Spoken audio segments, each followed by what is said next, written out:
Donc, je prône l'action, je prônerai tout le temps l'action dans tous mes process. Je suis une coach pro-action, mais la bonne action et le grand choix, avec beaucoup d'assumation. Voilà. Et c'est la masterclass que j'ai envie de vous donner aujourd'hui. Si ce que je peux vous donner aujourd'hui, ce que je peux transmettre dans cette masterclass-là, c'est que vos projets, la réussite et le succès de vos projets ne viennent seulement que de vous, en fait, que de ce que vous incarnez, que de la femme que vous incarnez. Ce n'est que ça. En fait, peu importe les 1000 actions que vous allez faire, les 1000 actions, vous le savez, je pense que toutes les personnes qui sont ici savent très bien que l'action vient de l'émotion et l'émotion, enfin, vient de la pensée vient de l'émotion et l'émotion vient de l'inconscient. Ça va là, ce schéma, je pense que ici, quasiment tout le monde l'a en tête. Okay. Donc, ça veut dire quoi? Ça veut dire que tout le fait qu'on agisse, qu'on crée dans la matière, vient de inconscient. Donc, c'est énorme. Donc, quand je parle d'incarnation, incarner votre âme de femme leaduse, ça va être déjà de comprendre ces mécanismes-là. OK, si je ne passe pas à l'action, en fait, OK, ça vient de mes pensées, ça vient de mes émotions, ça vient de mon inconscient. OK. Donc déjà, comprenez bien le système. Mais toute la réussite et tout le succès de vos projets va venir que d'une seule chose, de votre capacité à gérer les défis et les challenges.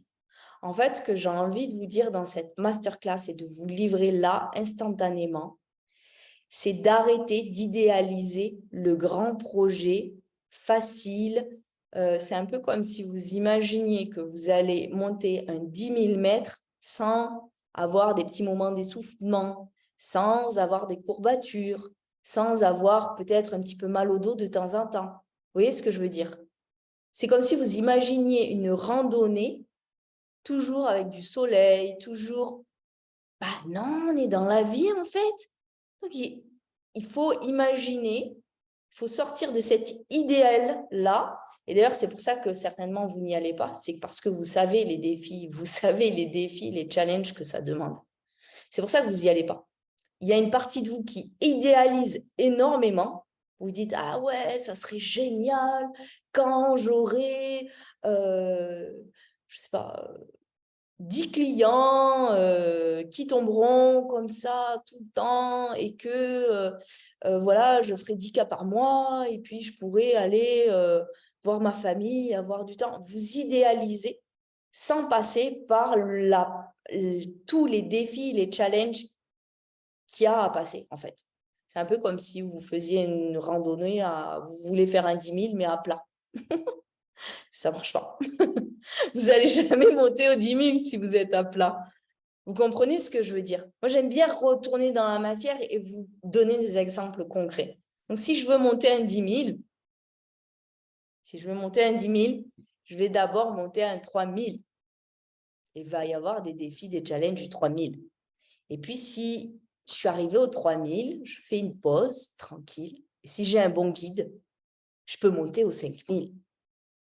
Mais il faut que j'ai la solidité, la capacité, il faut que je sache respirer, il faut que j'ai l'endurance. Et puis, si j'arrive aux 5 000, je ne l'ai jamais encore fait. J'ai fait qu'un 4 006. Mais si vous arrivez aux 5 000, un jour, je vais faire le Kilimanjaro, c'est sûr. Et un jour, vous arrivez à ces 5 000, et là, vous allez vous dire, OK, là, c'est bon, j'ai fait un 5 000, je redescends, OK. Mais il y en a d'autres qui sont entraînés, qui savent et qui veulent aller faire un 10 000. Et vous allez faire un 10 000 avec un bon guide cette fois-ci. Et vous allez pouvoir monter le 10 000. Et vous allez forcément avoir, entre le 5 000 et le 10 000, avoir des défis, des challenges à relever. Et c'est la seule différence entre une femme qui réussit ses projets, d'une femme qui ne les réussit pas, ou qui patine ou qui bloque. La seule différence, elle est ici.